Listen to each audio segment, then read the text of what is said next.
Hello everyone, the Apple King is here, and today I'm going to show you the new features of watchOS 10 and especially why you shouldn't update, because there are many new things you might need to get used to first. Across the entire video, on my left there will be my Apple Watch Series 3 running watchOS 8.7.1 and on the right there will be my Apple Watch Series 8 running watchOS 10.0 to demonstrate everything.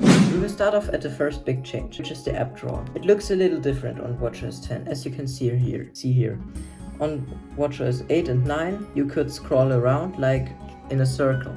It showed all your apps at once.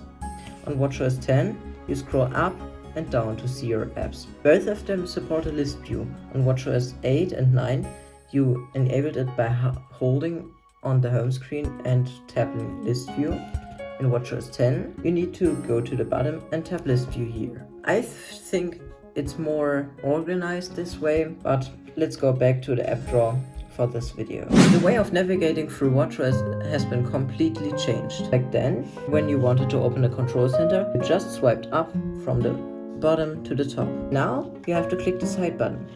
This might take a little bit to get used to, but once you get used to it, like me, you probably think it's very nice. Like when you're doing a workout, especially running or something, when you just quickly need to check something or put your watch on mute or check your battery level or just something in the control center, probably clicking the side button quickly is more efficient than needing to hold it and then swipe up. I like this change, but many of the people that will be installing watchOS 10 probably won't like it. Also in the control center, many elements have been redesigned. For example, when you click the battery icon, it shows in a much bigger view now with a low power mode button instead of slider. When you have accessories connected, back then they just showed here in the battery menu.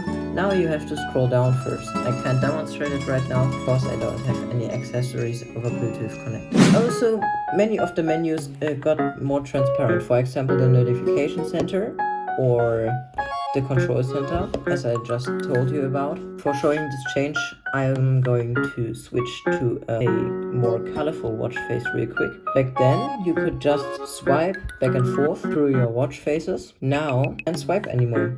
You need to tap and hold and scroll back and forth and tap on your watch face that you want. And now here for the change, look at the control center in watchOS 10 and in watchOS 8 and 9. In 8 and 9, it has a black interface with a little bit of blur. Now it's completely transparent with a blur. And now I'm going over some changes in some apps in watchOS 10. You may not like those, especially like in the activity app. They reordered it like back then you had everything just on one page. Now you have to scroll through entire list to get to your entry you want. Let me just show you on watchOS 8 real quick.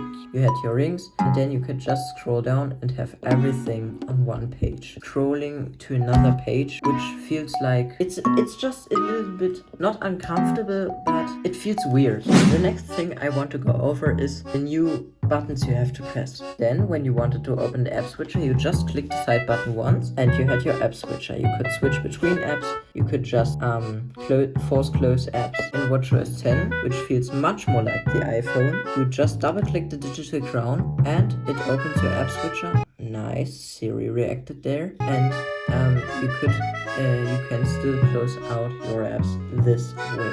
On watchOS 10 also, in many apps and across the whole, just watchOS 10, in watchOS 10 they changed the way the UI looks just across the whole system.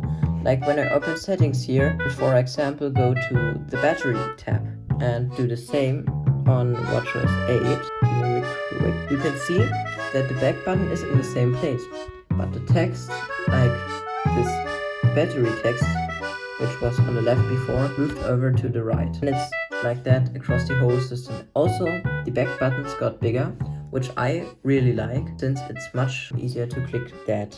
Another thing I don't really like, the change of the design in many apps. For example, the weather app looks good. It looks like on the iPhone now. I can't show it for obvious reasons. It will leak my location. I won't do it, but I will insert a screenshot here so you can look at it. But for example, when you open the stopwatch app, before it looked much cleaner.